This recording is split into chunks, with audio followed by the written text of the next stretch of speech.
welcome back to The Big Question, a podcast by me, Jessica Kingsley.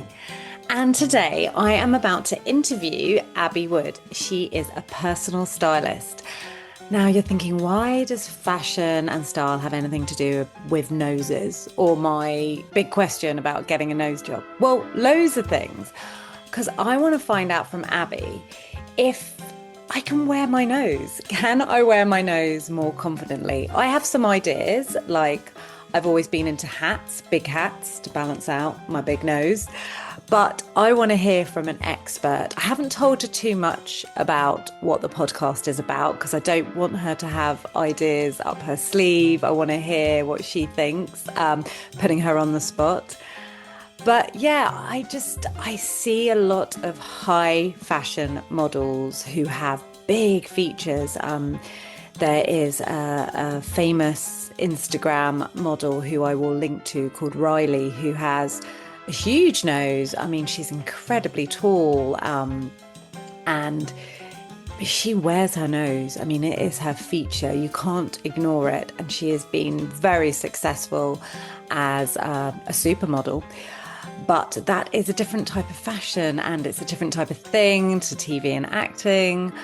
But I wanted to talk to someone who knows about fashion and style because a lot of it gets wrapped up into self-esteem and self-expression. So yeah, I will head over to speaking to Abby now. So thank you. Good morning, Abby. Morning. How are you today? I'm all right. I have been up since forever, I feel. So Monday's always quite exhausting. All good. See, the dog started. You have a schnauzer, am I right? Yeah, she's a schnoodle. So we Schnoodle. so we've got the poodle bit in as well. I'm going to make you full screen. Um, yeah, so we've got the poodle bit as well because my youngest is allergic.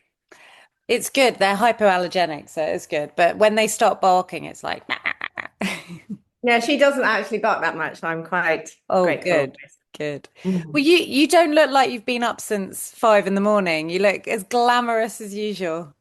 Well, my hair's a bit scraped back, so I'm sorry about that. It's a bit of a rush job. Didn't have time to wash it. It looks great. It looks all as always. You always look put together, which is what this is about. So, so I haven't told you too much about this, have I? No, you really haven't. Good. The big question, I wonder what the big question will be. But look, I love chatting. I love Yeah. chatting to you. So I'm, always happy to chat. Amazing.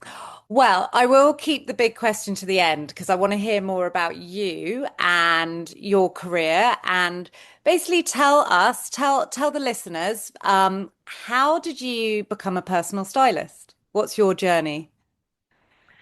Well, it certainly is not a straight road, that's for sure.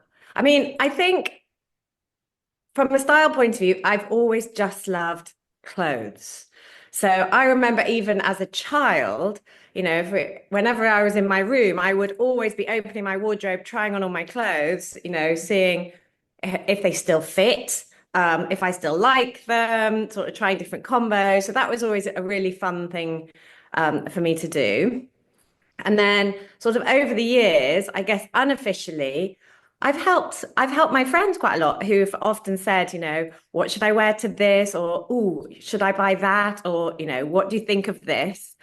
So giving some tips and tricks. And it was just at the very beginning of lockdown when I was a social media manager. That's what I was doing at the time, was a social media management. So Right. it was a brilliant get back to a proper job, Mm, former marketeer, but take some time off, done other mm. things. Yeah, Then I was doing social media management, but I was doing it all for other people. right. And with lockdown, it was all just a bit much. So I was actually having a dog walk with a friend, and she said, "Look, but what really excites you?" And I said, "Well, it's definitely clothes, and I'm not sure how, but how do I get? I've got no qualifications, basically. That was Mm, a so anyway, still, as I spend so much time on Instagram anyway, I found the London College of Style. And then it's like, here you Ah, go. You can train as a personal stylist. And I was like, bingo.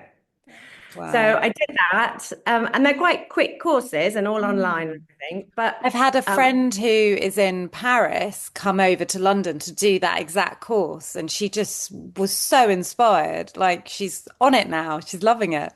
yeah, well, that's a thing. So they teach you the basics of, body shape, style, Mm. personality. So we can break it down and learn a little bit of the science behind it, I guess.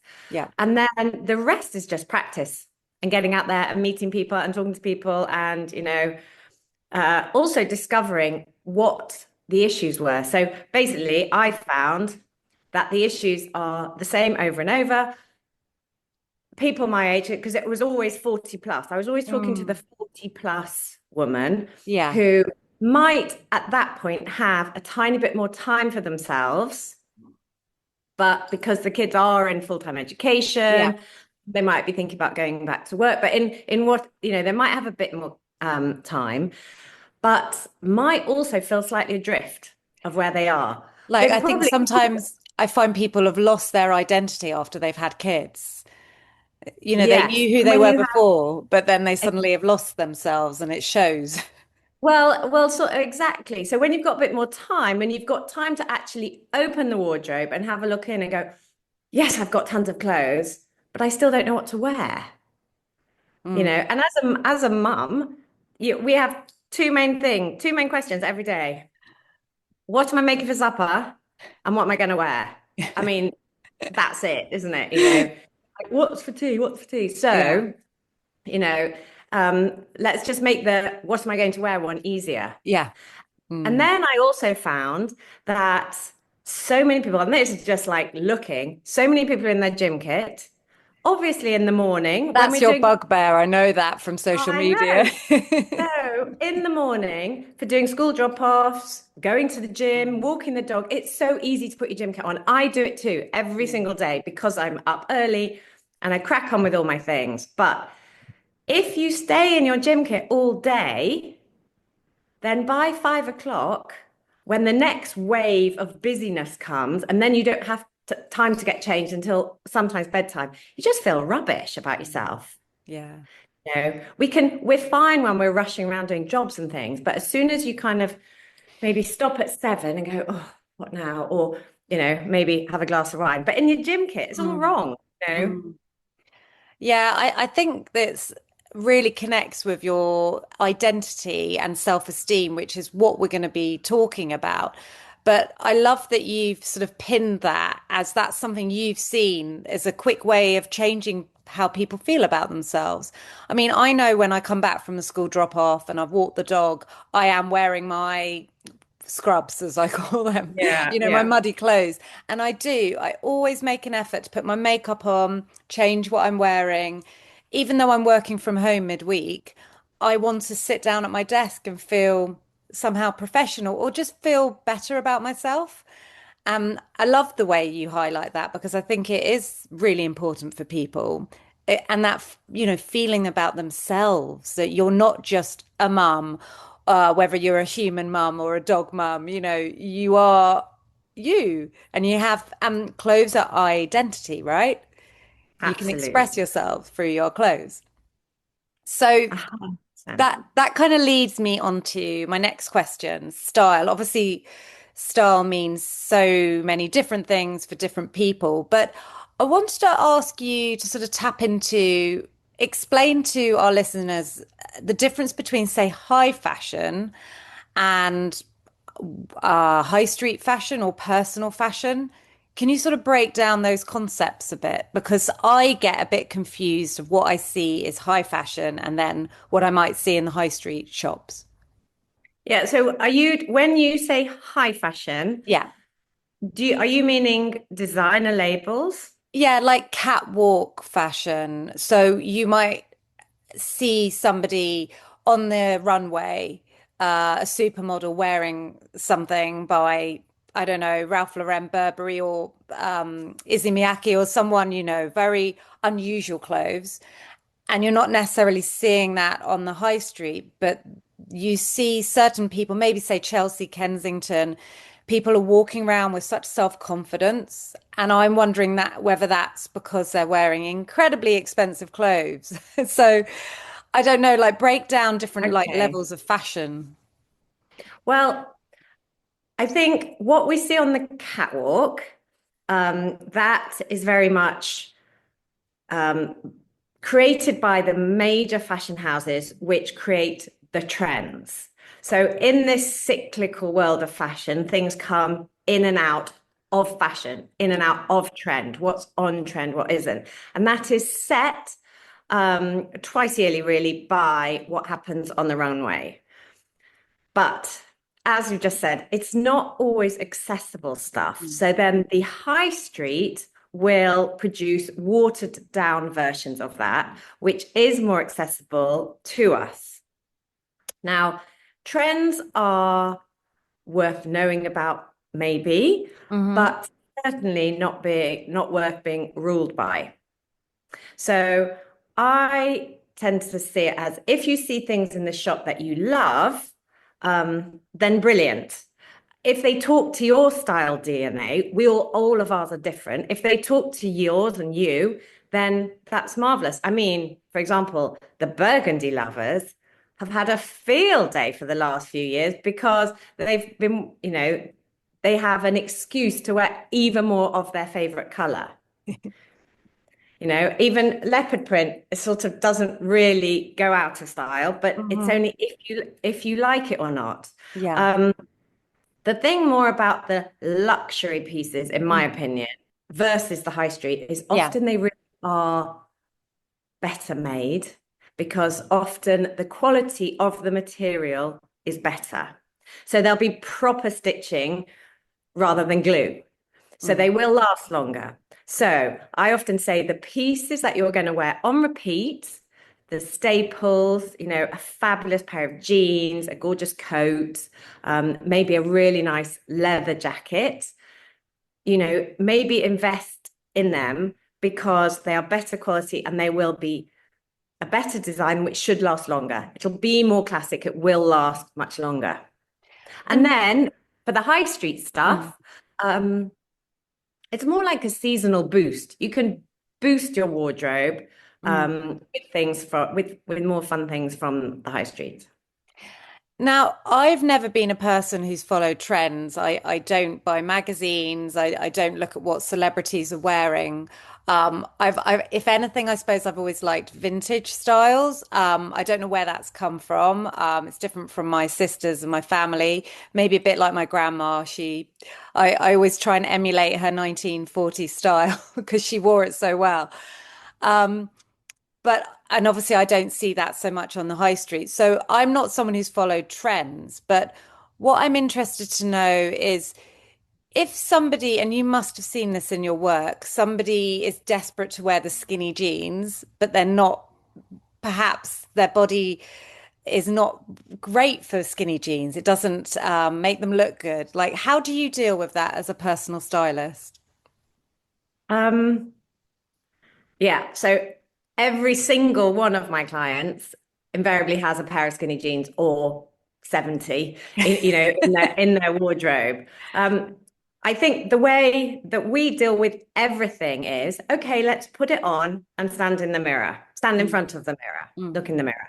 So we do that. And then it's all about compare and contrast. mm, So I say, okay, like remember that.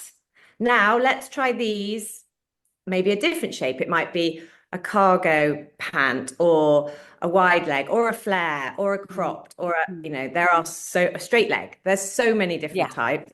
Okay, so what do you think of these now with in your comparative view?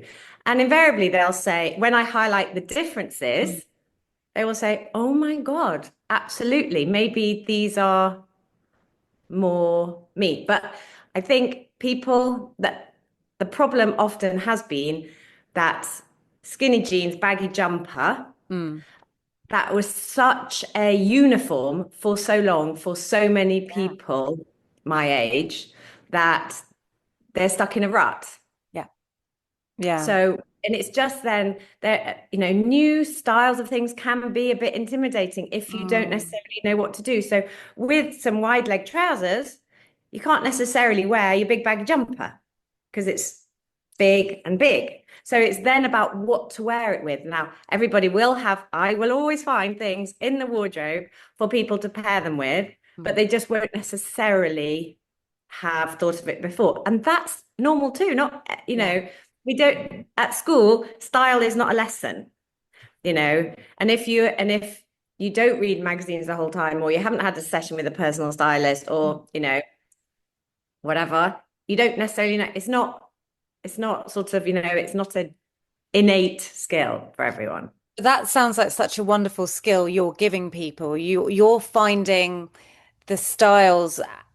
I don't want to use the word trends, but for want of a better way, the fashion or the trends that will suit them better than them holding on to a pair of jeans they've had since they were 20, which, like you said, everyone seems to. So, Yeah. yeah, I think that's an amazing skill you can offer. And you obviously have an innate sense of your own style and what you can give to other people. So have you had clients who have pushed against that though, who have been desperate to hold on to certain items of clothing where you're just like they don't suit you, they're not doing you any favors. Like how do you deal with that client? Um, that rarely happens actually, because when we Good. go through the process, they become open to, looking at new possibilities. And I always do ask, I say, I'm not judging you and your wardrobe. I'm here to help, which is why I'm there in the first place. Mm. But your promise back to me is you have to maintain an open mind. So all they need to do sometimes is actually have the courage to try things on, and then and just look in the mirror and go, oh, yes, I think that works. Thank you. So based on that I want to talk a bit more about style and confidence and self-esteem. So there's a phrase, that people say, if you look good, you feel good. And what does that mean to you? Look good, feel good. Oh, that is 100% what I subscribe to.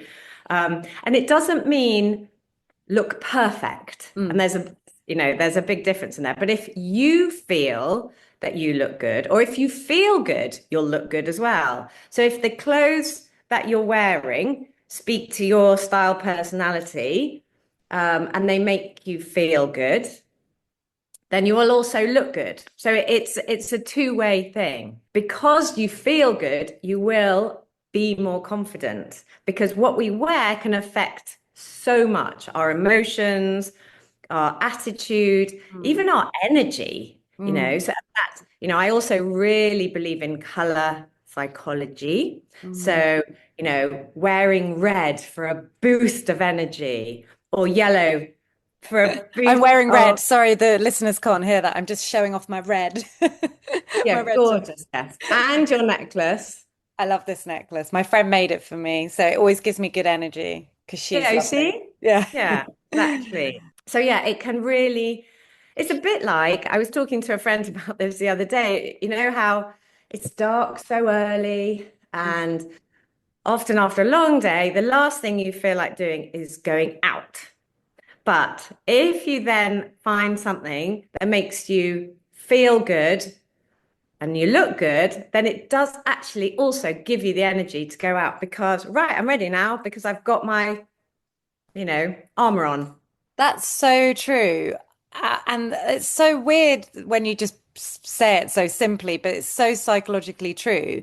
Because I can be exhausted from a day at work, especially when I work in schools and do therapy with very vulnerable children who have had some awful things happen to them in lives, and I can come home feeling incredibly drained. Then I've got to go out in the evening, and I'm stood there and I'm like, I can't be bothered to get dressed. But as soon as I get dressed and I wear something that's beautiful or sparkly or a happy, bright color, I feel ready to go out. And That seems so weird. It's just a piece of clothing. It's not like you've eaten something or drunk something.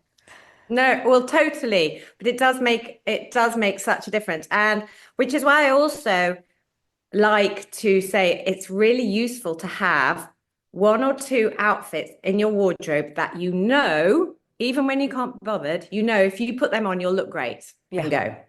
Yeah. And don't worry if anybody's seen it before, because I promise you they won't remember, but you'll feel good. So, You mentioned armor, wearing your armor. Now, that was something my grandma taught me, and I spoke about her earlier.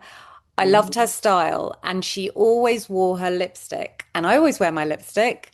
And she used to say, you can't face the day without your lipstick. It's like your armor.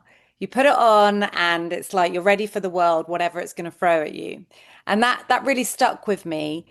Interestingly, one of my sisters took that as a really negative thing, and she felt like it was an insult to say that she couldn't be herself, and in a way she actually without being mean to her, because if she listens, I don't want to upset her. But she did get upset when my parents would say, make an effort, do your hair, put your makeup on. She really internalized that. And I know it triggered her because I think she was saying, well, what's wrong with me?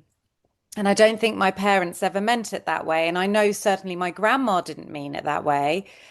And like I said, I took it as a positive thing, meaning go out, face the world, put your best foot forward, your best face forward. I don't know. What do you think about that? Because you said armor. You know? yeah, well, I do feel that what we wear makes us feel better. But the beautiful thing about this world is we are all different. So, there are some people are very, very happy in their own skin and they don't feel that they need to wear makeup or necessarily make a huge effort with their clothes. And that's fine because everybody has to do what's right for them. I'm only talking to the people who want to make an effort but don't know how to do it. Mm, yeah. No, I think that's definitely a reasonable response to that because yeah, there are plenty of people who just walk out the door and they're ready to face the world.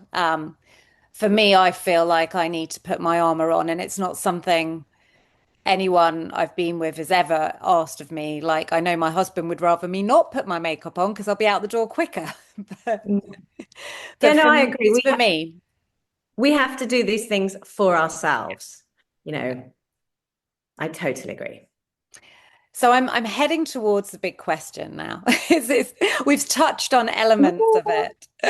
I'm going to ask you a couple more questions before I hit that one, though. Yeah, it's about vanity, vain, people feeling guilty or vain about caring for their style. Um, I know people can spend a lot of money on handbags, or makeup. I mean, makeup can cost a fortune. How do you sort of conquer that? I don't know if you have that feeling ever yourself, or a client might feel guilty for spending a lot of money on a product, a personal item. Obviously, we haven't touched on fast fashion, which I personally I don't like because it's not good for the world, and I don't believe it's good for people's bodies either. I think they often look awful in fast fashion, but I don't want to be too judgy because I know some people can't afford another option. But yes, sorry, I'm saying two things at once. So vanity, um, does vanity come into personal style? Should that be a bad thing? Is being vain a negative thing or not? I don't see it as vanity. I feel Mm. it's self love, actually, because it all comes back to if you feel good, you look good. And if it takes a little bit more makeup to make you feel good, then that's what's wrong with that. You call your lipstick your armor. For me, I literally can't leave the house without lashings of mascara. Mm. Yeah, so I'll go with a nude lip. I Mm. might have white nails, but it's yeah, I'll put mascara on otherwise. Like, Yeah. oh no. And like you say, it's not necessarily a vanity thing. It's a self-love, a self-protection thing, maybe. Well, 100%, because ultimately we all have to get dressed for ourselves. It's not really about what anybody else thinks. It's, Mm. are we happy with our own look? Yeah. Because this is about, loving ourselves. Mm. Yeah, I agree with that. I've never dressed for a man or a woman. Mm. I've never dressed for anyone else. I might dress for the occasion to obviously be respectful to where I am, but I've never really worn something to say, oh, will this make people like me better? It's been very much like you say, do I feel better in this? No, exactly. And nor have I. And in fact, my husband, I mean, he's the first to make a funny comment on, because I love jumpsuits. So I have one, I have one that he just calls me Top Gun, or, there's always a little comment. You have to, I just ignore it or laugh. Mm, But yeah, I take it as a sign of love. At least he notices. yeah. But I do Mm. feel like perhaps young girls are often dressing for men and perhaps to their own detriment because they're not wearing clothes that actually they feel comfortable in. Like maybe they're pulling down their dresses all the time, or when you see young girls walking along the street and you think you look so uncomfortable or cold. Yeah, cold. Absolutely.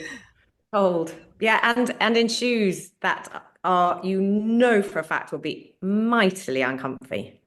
And then when you ask a guy, they really probably couldn't actually care less about what they were wearing. They'd probably be happy with them in jeans and a baggy jumper. So if they Yeah, like them, they don't care. no, I agree. I agree. So heading towards the big question. So my whole life, I have always wanted a nose job. I I've never liked my nose. Well, I say never. It was from teenage years, and it was a throwaway comment my dear mum made. And I know she loved me very, very much. But when you're a teenager, it only takes a tiny comment to stick in your head. And then it's planted and it grows. And then I had sisters who would pick on that, normal sibling thing. I never had a problem getting a boy I liked to date me. It never seemed to be an issue to them. In fact, the only other people that would comment on it were girls saying little slight bitchy remarks like, oh, well, you look amazing in photos considering your nose is so big. And have you ever thought about getting a nose job? Just the little digs. So Mhm. it's always been at the back of my mind. And as an actress, I I love performing on stage, and I did a lot of TV and film before I had my first child. And I did quite well, although a lot of it ended up in the cutting room floor, but that was nothing to do with me. It was just production. It happens. But I have always felt that my big nose is holding me back from my big break. And that's for me, it's to do with obviously an insecurity, but it's also to do with what I see represented on screen, what I see represented in fashion, on magazine covers, in commercials. I have a commercial agent, and when I do get an advert, in terms of when I get a casting, you have to do this awful thing. Well, I find it awful, where they say you have to turn from left to right to show your profile, and then you have to show your hands and obviously your whole body and everything. And when I do that bit, when I have to turn my head, I'm like, don't look at my nose, don't look at my nose, which is ridiculous because that's what they're looking at because they want to see your profile. And I often get to the pencil, which is the point where it's basically between you and someone else to get the big job. And I don't often get it. Well, I don't get it. I don't get that.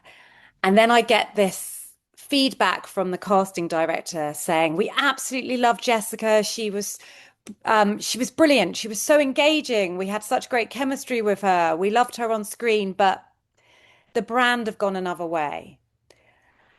And then Oh, often when I look at what the brand has gone for, it's somebody who I feel might have smaller features. Maybe I'm paranoid. Maybe I'm making that up in my head. So the reason I wanted to ask you the big question is, should I get a nose job? Will it change my luck? Will it make me look more fashionable? It's because you've obviously seen a lot of styles, a lot of trends. And there's two questions I want to ask you. One, from your point of view as a personal stylist, should I get a nose job, or can I do things to maybe make my nose look smaller? Or should I just go with it and wear it with confidence? So I've sort of said a lot now, given you a lot.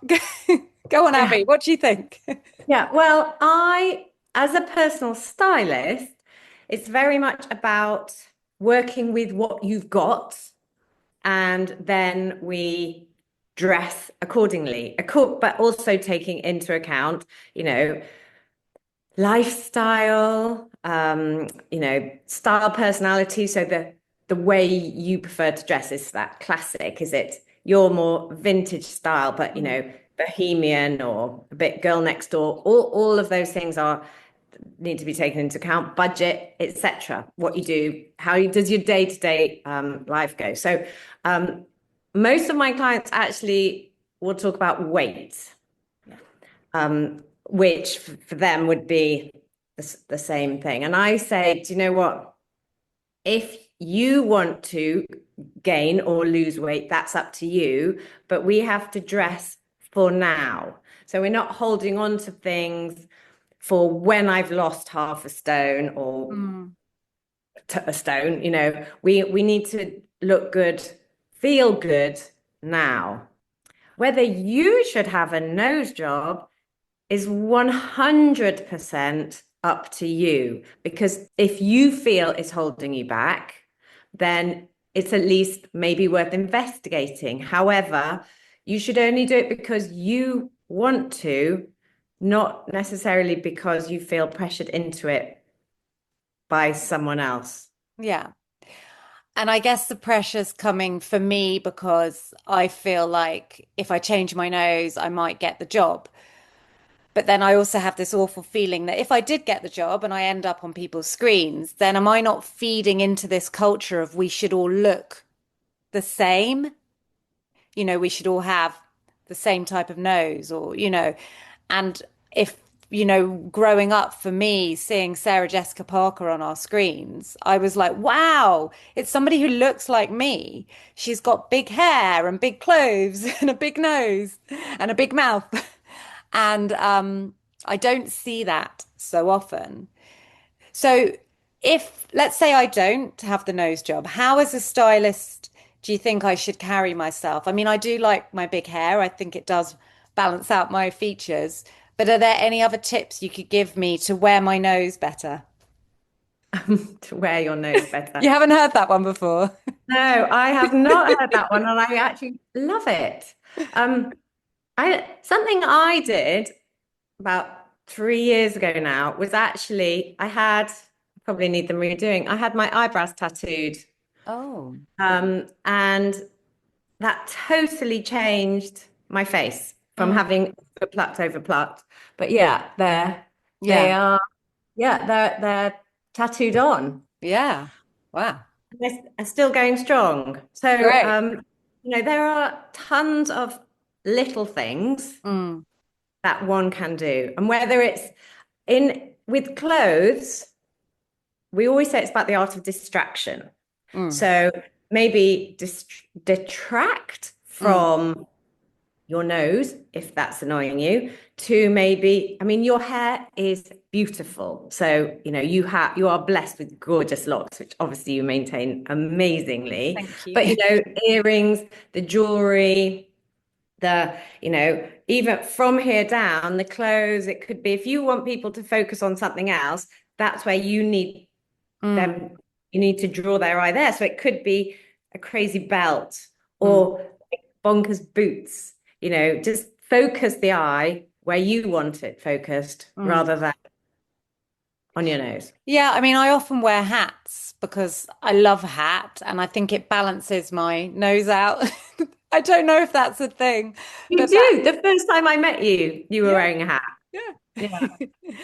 And I feel like maybe then people will look at my hat, not my nose. It's so silly, isn't it? I'm sure people. No, no, it isn't. And that's exactly perfect. Mm, Yeah, I think it's absolutely perfect. I would always say, right, look at my necklaces, not my scraggy neck. Just cover it up. Look at my nails and not yeah, my sort of ancient hands. I mean, it's yeah. the same. So distract, I like that. Distract Yeah. and detract. Yeah. No, thank you. It is useful. And do you think that there's enough representation on in the fashion world? I was going to touch on a particular influencer called Riley. Maybe you can look her up afterwards if you don't know her. She's a high fashion model though, but she has a huge nose. I mean, it's massive, but she's also incredibly tall and it sort of all balances out. But not in high fashion on our screens. Do you think there's a diverse representation on our screens enough of different Well, shapes, different faces? I actually picked up a magazine the other day because I was in a waiting room and I was actually quite amazed how everybody was young and slim and beautiful as I'm flicking through. Um, I think on Instagram there is definitely more inclusion and diversification. It is not perfect by any means, but there's a reason why us 50 plus women Mm. are getting a tiny bit of exposure Yeah. is because there is more want for real people. Yeah. Obviously the glosses will always still exist and they'll be perfect because that's what the brands want. But in terms of real life, there is a real desire to see real people. I never use filters I mean, I might wash my hair, but I don't use filters or anything. Mm. I am what you see. And we all have our own body bugbears. Mm. Um, and it's just about sort of living with them. There are certain things that we all can't wear depending on where we go in and out, really. Yeah. So yeah, it's just making the most of what we've got. And actually, at the end of the day, being grateful that we're around, right? Abby, I think I'm going to leave it on that because that's beautiful. And yeah, I know we should be literally grateful that we're getting up and we're breathing and we're living and we're able to wear beautiful clothes if we can and yeah, walk our dogs. Exactly. Yeah. Exactly. Say hi to a few people out there, but Yeah. we never know what's happening in other people's lives. But Yeah. you can make your own life better if you get out of your gym kit and you wear something that makes you feel good. You obviously, like I said earlier, you have a skill, but you obviously have a gift because you clearly make people feel better about themselves. And I think that's just wonderful. And thank you for talking to me about the big question and about fashion and style. I really appreciate it. Oh, Jess, it's been lovely, lovely chatting to you. Amazing. Well, go off. I'm sure you're off to do something exciting today, make another video for Instagram and help people. Actually, I have actually been invited on another podcast, so I think Ooh. I have to do that this afternoon. Not more chatting. Oh, it's great to chat. Take care, Abby. Thanks, Jess. Thank you. Bye. Bye. Wow, that's I had to have a little break after that because there was a lot that Abby said that really resonated with me. I think talking about self-esteem and what was the phrase she used, you've got to work with what you've got. And if you feel good, you look good. Yes, I really, I mean, I've always felt that way. Like I said to her, I really do believe in making an effort every day, not for other people, but for me, and it does make me feel better. Like we mentioned a few times, wearing your armor, whether that be your lipstick or your lashes, or your perfume. Maybe people wear their perfume or they have their hair in a certain style. I definitely, I definitely do think that makes you feel better a lot. And it was really good hearing her say that. And I can see she knows what she's talking about because I know she's worked with a lot of people and made them feel incredibly good about how they look and definitely working with what they've got. But looking back at the interview, I felt like she was really concerned for me when I mentioned my nose, and I feel really bad. Sorry, Abby, I didn't mean to shock you. She just, when I said it, she was like, I think she felt like she wanted to give me a hug. Maybe that's in my mind. Um, yeah, I guess I sort of threw that question at her. How do you wear your nose? And I feel like I should wear my nose with pride more. It's part of my identity. It's my personality. I used to work in the deaf community, as in the non-hearing community, and they would have little signs for people. And so they would say their name, but they would give them like a nickname, but in a sign. And my sign was Jess, and it was like big hair sign. And I remember being really like happy that that was my kind of sign symbol. And there were moments as a teenager I hated my big hair. Anyone listening who has an afro, growing up having a Jufro, it's a thing. I had very big hair as a teenager. I would try and desperately tame it and straighten it. And it wasn't until I met my husband, who, in my 20s, my boyfriend, and he saw me one day get out the shower and he was like, "What the heck? Why do you straighten your hair? Just let it be natural." And like Abby said, she complimented me on my big, beautiful hair.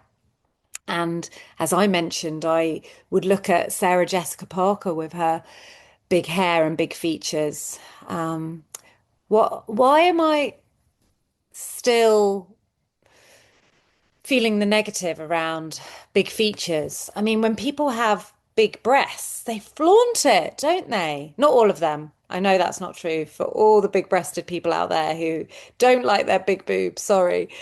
But there are a lot of people who have great pride in their big breasts. And why do I not take pride in my big nose?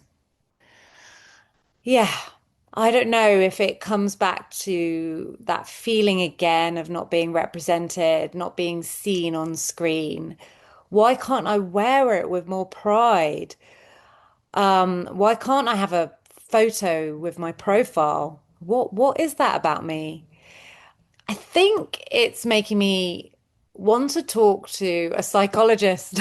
I need help. So maybe my next episode will be talking to a psychologist, maybe somebody who specializes in that self-esteem issue, somebody who works with teenagers, perhaps, because I know that's often a problem with teenagers. Or maybe that's just a problem we all have. But also, I'd quite like to talk to someone who shares my feelings about how I'm not feeling represented. Maybe it's a Jewish question.